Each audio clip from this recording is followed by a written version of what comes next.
Take it or leave it. That's what Felix Hartwell said to me in the most condescending tone imaginable while adjusting his pretentious tortoiseshell glasses like he was delivering some profound wisdom from the mount of corporate enlightenment. We were sitting in conference room 7, the one with the inspirational poster about teamwork that nobody had updated since the Bush administration, and Felix was leaning back in his ergonomic throne like he'd just solved world hunger with a spreadsheet and a motivational quote about synergy. I'd been at Nexus Innovation for 4 years, 4 long, brutal years of 60-hour weeks, debugging their disaster of a partner integration platform while Felix collected credit for systems he couldn't even pronounce correctly, let alone understand. I'd built their entire API architecture from scratch when they were still using email chains to coordinate client data transfers, back when their idea of cloud computing was saving files to a shared drive that crashed every other Tuesday. I'd personally saved 3 major partnerships when their legacy systems crashed during peak season spending. 72 hours straight rebuilding authentication protocols while Felix was at a leadership retreat learning about mindfulness and strategic thinking. I'd trained half the development team on protocols I designed while nursing lukewarm coffee from the break room machine that dispensed what could charitably be called coffee. If you squinted and ignored the metallic aftertaste that suggested the filter hadn't been changed since the Obama administration. But that morning in Conference Room 7, Felix had the audacity to offer me a promotion to senior platform architect with a salary bump that wouldn't even cover the parking garage. Rate increase they'd implemented last quarter. And when I asked about equity participation, the thing every other senior developer at our level had received, including that incompetent jackass Trevor who once deployed untested code to production on a Friday afternoon. He smiled like a guidance counselor explaining why I shouldn't apply to Ivy League schools. "Sweetheart," he said, and I felt my soul leave my body for a hot second. That's not really how we structure compensation at your level. Equity participation is reserved for strategic leadership positions. People who can see beyond the technical weeds and focus on big picture innovation. I blinked slowly, trying to process the sheer stupidity of what I'd just heard. Strategic leadership, I'd architected the entire foundation. Their most profitable partnerships relied on. I'd personally negotiated technical specifications with clients when Felix was too busy practicing his TED Talk about disruptive innovation to actually disrupt anything beyond his own credibility. But apparently building the engine didn't qualify me to own a piece of the car. Apparently 4 years of bleeding for this company somehow translated to being technical weeds rather than strategic foundation. Felix continued, oblivious to the homicidal thoughts flickering behind my polite smile. "We really value your technical contributions, but equity is about long-term vision, and frankly, we need people who can see the bigger picture beyond just coding. You're incredibly talented at implementation, but strategic leadership requires a different skill set." I wanted to laugh. I wanted to scream. I wanted to ask him to define long-term vision when he'd never successfully deployed a feature without my code reviews, when his strategic planning sessions consisted of buzzword bingo and PowerPoint templates he'd downloaded from some productivity blog. But instead, I sat there nodding like a dashboard bobblehead while he explained why my 4 years of bleeding for this company somehow didn't translate to ownership stake. Then came the kicker, the phrase that would echo in my skull for weeks afterward like a bad pop song. "You can't escape. Take it or leave it," he said with the smugness of someone who thought he held all the cards, who thought I'd just smile and accept being treated like a highly skilled intern forever, who thought the person who'd built their entire technical infrastructure would just nod and accept whatever scraps he was willing to toss from his management table, who thought wrong. I looked him dead in the eyes, smiled that special smile reserved for people who underestimate you, and said, "I'll let you know by Friday." Felix nodded, satisfied, like he'd just closed a deal instead of opening a war. He had no idea I'd been quietly documenting every security flaw, every architectural shortcut, every client complaint that traced back to his incompetent management decisions for the past 18 months. What he also didn't know was that I'd been having very interesting conversations with Paramount Dynamics, our biggest client, about their growing frustration with Nexus Innovation's inability to deliver on promises Felix kept making in boardrooms, while I did the actual work in server rooms and late-night debugging sessions. Hey, if you're nodding along thinking, yep, been there, done that, bought the t-shirt and burned it in effigy, hit that subscribe button because 94% of people watching won't. And honestly, that's their loss. More space for those of us who actually read the fine print and understand that revenge is a dish best served with proper documentation. Back to Felix's impending corporate funeral.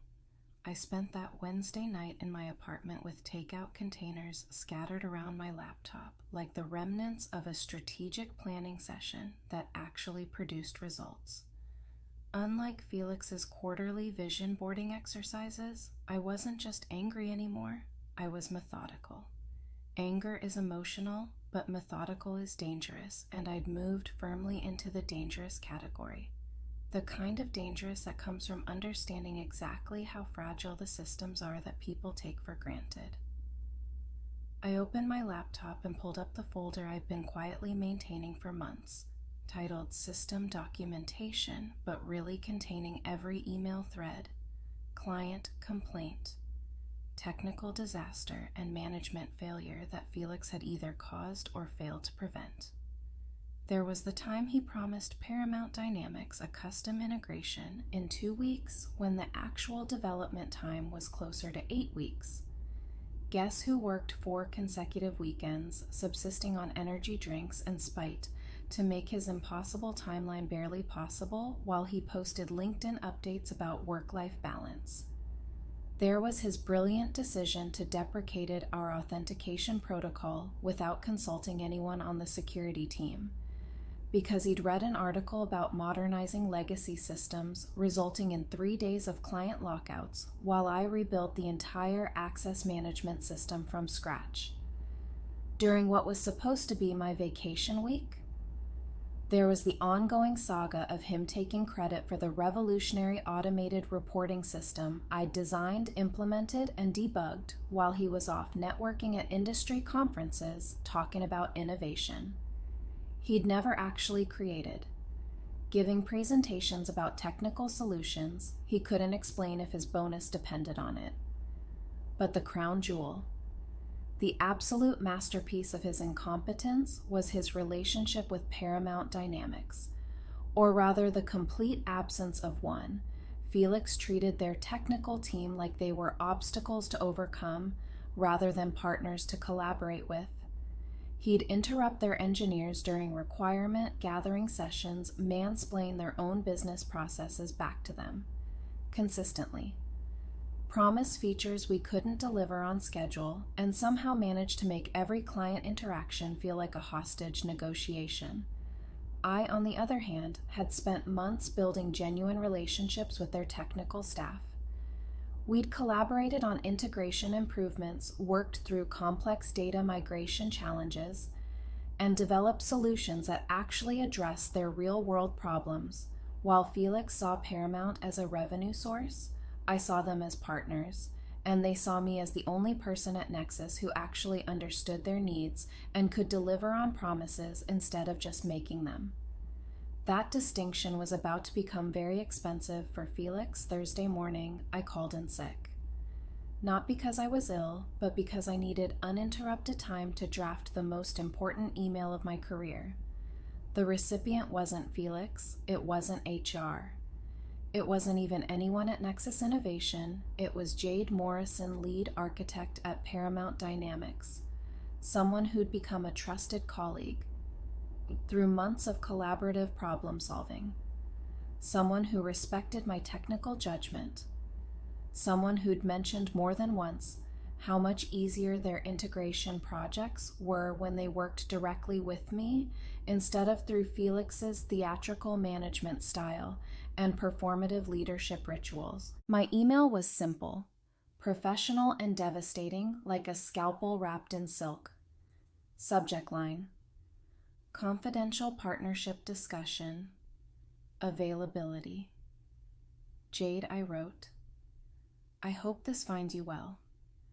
As you know, I've greatly enjoyed our collaboration on the Nexus Paramount integration projects over the past year. Your team's technical expertise and collaborative approach have made even the most complex challenges manageable and frankly enjoyable. Which is saying something in this industry. I'm writing to let you know that I'm exploring new opportunities and wanted to reach out before making any final decisions given our successful working relationship and the technical challenges we've solved together. I'd be interested in discussing potential consulting arrangements or direct partnership opportunities where we could continue collaborating without the current structural limitations and communication inefficiencies we've both experienced. My technical expertise in platform integration and API architecture, combined with direct client partnership, could offer Paramount significant advantages in terms of project timelines, cost efficiency, technical innovation, and honestly, just basic competent project management. I understand this is unconventional, but I believe the best technical solutions often come from thinking beyond traditional boundaries and eliminating unnecessary management overhead that adds complexity without value. Would you be available for a brief confidential conversation this week? I sent it at 9:47 a.m.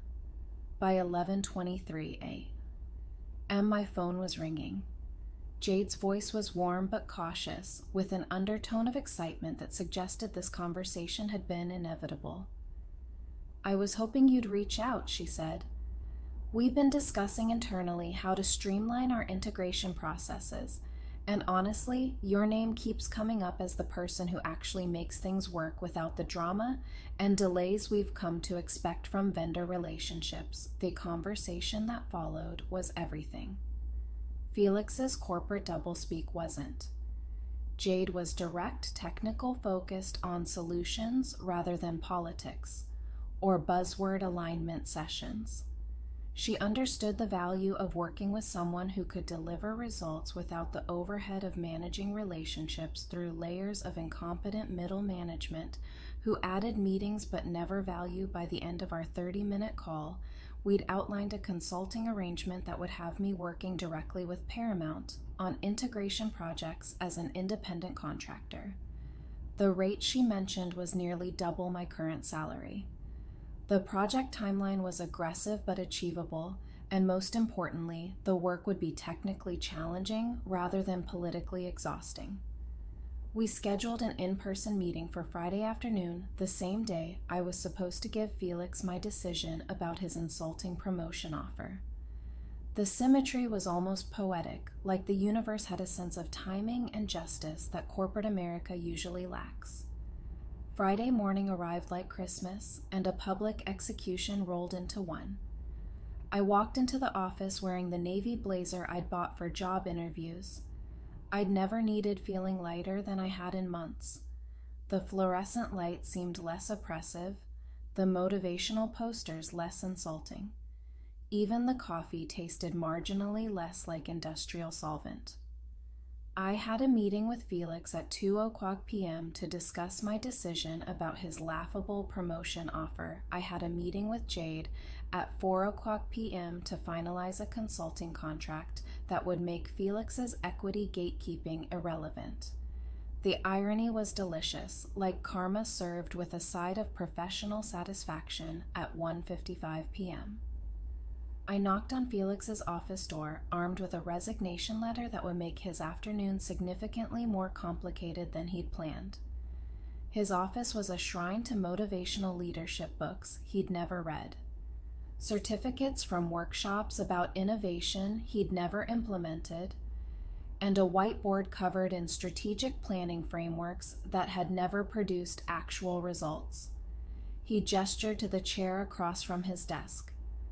The same chair where he delivered his take it or leave it ultimatum just 48 hours earlier. So he said, leaning back with the confidence of someone who thought he was about to receive good news. What's your decision about the senior architect position? I hope you've had time to consider the growth opportunities this role represents. I smiled, the kind of smile that precedes regime change. Felix, I said, sliding my resignation letter across his desk with deliberate precision. I'm leaving it. His face went through several expressions in rapid succession: confusion, concern, panic, and finally anger as he read the letter and realized he was about to lose the only person who actually understood their technical infrastructure. The color drained from his face like someone had unplugged him. You can't be serious, he said, voice climbing toward hysteria. We just offered you a promotion. This is incredibly unprofessional timing. I nodded, still smiling. You offered me a title change with minimal compensation. Increase in zero equity participation for someone who's built the foundation your entire business model relies on. That's not a promotion, Felix. That's an insult with better stationery and maybe a motivational coffee mug. He stood up, pacing behind his desk like a caged animal who just realized the cage was never locked in the first place. His strategic leadership training clearly hadn't covered what to do when your key technical staff decides they're worth more than you're willing to pay. We'll counteroffer, he said desperately. What do you want, equity? We can discuss equity. Compensation packages are always negotiable when you think about the bigger picture. I shook my head, still wearing that smile that was starting to feel like a weapon. Felix, you had your chance to value my contributions. You chose to gatekeep equity behind arbitrary strategic leadership requirements that apparently don't include actually building the systems that generate revenue or understanding how those systems work. I found a situation where my technical expertise is valued appropriately, and where strategic leadership means understanding technology rather than just managing it. He stopped pacing and stared at me with the dawning horror of someone who just realized they'd been playing checkers while their opponent was playing chess. You're going to a competitor, aren't you? This is corporate espionage. This is theft of intellectual property. This is... I stood up, cutting him off. This is capitalism, Felix. I'm taking my skills to someone who recognizes their value and offering my services at market rate. If that threatens your business model, maybe you should examine why your key technical talent feels undervalued and overlooked. The resignation letter was effective immediately, per California labor law, and completely legal. I'd been careful to avoid any non-compete clauses when I'd signed my original employment agreement back when I was too grateful for the job to negotiate properly and too naive to understand that loyalty is a one-way street. In corporate America, Felix was spiraling. You built our integration platform, he sputtered. You can't just leave us with no transition plan, no knowledge. Transfer. This is sabotage. This is revenge. This is unprofessional. I paused at his office door and turned back. Felix, I documented everything. Every system. Every process, every architectural decision. It's all in the shared drive under technical documentation. If you'd spent less time in strategic planning meetings and more time understanding the systems your revenue depends on, you'd know that the documentation is thorough, professional, and completely sufficient for anyone with actual technical competence. Walking out of that office felt like shedding a skin that had grown too tight, leaving behind 4 years of being underestimated, overlooked, and underpaid. My phone buzzed as I reached the elevator, a text from Jade. See you at 4 o'clock, looking forward to finalizing everything and discussing the future. The elevator doors closed and I smiled for real this time, not the predatory grin I'd been wearing in Felix's office, but genuine satisfaction. The kind that comes from finally being valued appropriately. Felix thought he held all the cards because he controlled my access to equity.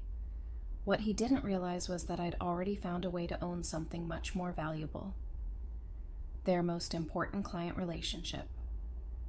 The meeting with Jade at Paramount Dynamics felt like stepping into an alternate universe where technical competence was valued over corporate theater. Their offices were clean, modern, functional, without the performative innovation theater that Nexus specialized in, no motivational posters about synergy, no open concept workspace designed by someone who'd never actually worked in one, no ping pong tables that nobody had time to use. Jade introduced me to their CTO, Marcus Chen, and their head of business development, Priya Nakamura. The conversation was direct, focused, efficient. Everything my interactions with Felix weren't. "We've been frustrated with Nexus's project management for months," Marcus said bluntly. "Your integration work has been excellent, but coordinating through their management layer adds weeks to every project timeline. And honestly, we're tired of explaining our own business requirements to people who don't listen." Jade nodded. "We've specifically requested to work directly with you on the last 3 integrations. And each time we get Felix inserting himself into technical discussions, he clearly doesn't understand making decisions about systems he can't explain, and generally turning simple conversations into complicated meetings." Priya leaned forward. "We're prepared to offer a 6-month consulting contract with option to extend, focusing on 3 major integration projects that would normally go through Nexus. The timeline would be aggressive, but the compensation reflects the value of direct technical partnership and bypassing management overhead that adds cost without value." She slid a contract across the table. The numbers made my resignation letter look like the best business decision I'd ever made. Base consulting rate was 2.5 times my Nexus salary. Project. Completion bonuses that could double that, and most importantly, equity participation in a joint venture partnership. For any proprietary integration tools we developed together, Felix had refused to give me equity in a company I'd helped build. Paramount was offering me equity in solutions we'd create together as partners. I signed the contract at 4:47 p.m. By 5:15 p.m. Jade was walking me through their technical requirements for projects that would start Monday morning. By 5:30 p.m. my phone was buzzing with increasingly frantic calls from Felix that I had zero intention of answering. The beautiful irony wasn't lost on me. Felix had spent months explaining why I wasn't strategic leadership material while I was quietly building relationships with his most important client. Now that a client was paying me directly for the expertise he'd refused to properly compensate, and the projects we'd be working on were specifically designed to replace the systems Nexus provided. Monday morning brought the kind of chaos that makes schadenfreude feel like a warm hug. I didn't go to the Nexus office, obviously, but the texts and calls from former colleagues painted a vivid picture. Felix had discovered that their integration platform was experiencing mysterious performance issues. Paramount Dynamics had formally requested to suspend all ongoing projects pending technical review, and their development team was scrambling to understand systems I'd built without documentation that met Felix's standards of strategic leadership oversight. The first text came from Diana, a junior developer I'd mentored. "Holy shit. Felix is having a complete meltdown. He's demanding we reverse engineer your integration architecture. But nobody understands the authentication protocols you built. Trevor tried to explain it in the emergency meeting and made it sound like we store passwords in a text file." The second text was from James from the infrastructure team. "Paramount is asking for technical specifications on modules. Felix never documented. They want to audit our entire platform architecture. And Felix can't answer basic questions about systems he's been taking credit for. He keeps saying we need to think strategically, but won't define what that means by noon. The text had evolved into a group chat that read like a disaster movie. In real time, Felix called an emergency, all hands demanding everyone stay late to rebuild documentation for systems none of them had actually designed. Paramount's technical team was asking for architectural diagrams Felix couldn't provide because he'd never bothered to understand what I'd actually built.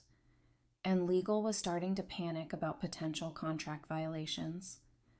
The pièce de résistance came at 2:17 p.m. A panicked call from Felix himself that I let go to voicemail. His message was a masterpiece of corporate desperation, punctuated by what sounded like genuine hyperventilation. You need to come back. We'll discuss equity. We'll renegotiate your compensation package. This is bigger than personal grievances. We need transition documentation. Paramount is threatening to terminate their contract if we can't provide technical specifications and architectural oversight by Friday. They're saying they've found alternative technical partnership arrangements and might not renew. I saved the voicemail for posterity, then texted back. Felix, I'm unavailable for consultation regarding Nexus technical systems. However, I understand Paramount Dynamics is seeking qualified integration architecture expertise. You might recommend they explore external consulting options. I'm sure they'll find someone with appropriate strategic leadership credentials. By Wednesday, the situation had escalated beyond Felix's ability to contain. Paramount had formally notified Nexus that they were suspending all integration projects pending completion of a technical audit. Their legal team was requesting documentation for proprietary systems that Felix couldn't provide because he'd never bothered to understand what I'd actually built. Beyond knowing it made money, Felix's attempts to reverse engineer my work were failing spectacularly because integration architecture isn't just code. It's relationships, protocols, understanding client requirements, and developing solutions that actually solve real problems rather than checking boxes on Felix's strategic innovation. PowerPoint slides. Thursday brought the kind of poetic justice that makes you believe in cosmic balance. Paramount Dynamics formally terminated their contract with Nexus Innovation, citing failure to provide adequate technical documentation, inability to demonstrate architectural competence, and breakdown in collaborative partnership. Effectiveness. The termination triggered penalty clauses worth roughly 40% of Nexus's quarterly revenue. Felix's strategic leadership had just cost the company their biggest client and their financial stability. Friday afternoon, I received an email that made the entire week feel like a carefully orchestrated symphony reaching its crescendo. The sender was Paramount's CTO, Marcus Chen. The subject line was Partnership Proposal Expansion.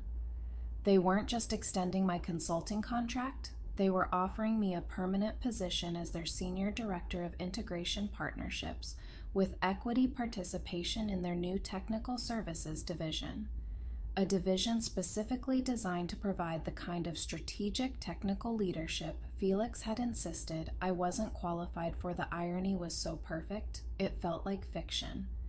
Felix had spent months gatekeeping equity because I wasn't strategic leadership material. Meanwhile, I was being offered strategic leadership equity by his former biggest client for exactly the expertise he'd refused to properly value. I accepted the position that afternoon and sent one final text to Felix, who'd been desperately trying to reach me all week. Felix, I understand Nexus is experiencing some technical challenges. Unfortunately, I'm no longer available for consultation. However, I'd be happy to recommend some strategic leadership development resources that might help you understand the systems your revenue depends on. Best of luck with your innovation initiatives. Sign the person who built your entire technical infrastructure while you practice PowerPoint presentations.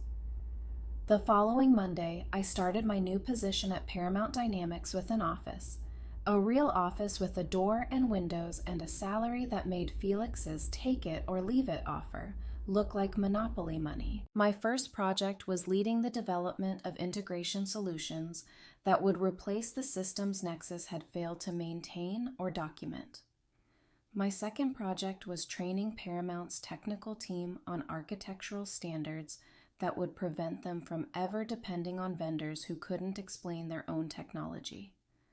My third project was building the kind of strategic technical partnership Felix had insisted. I wasn't qualified to lead. 3 months later, I received a LinkedIn notification.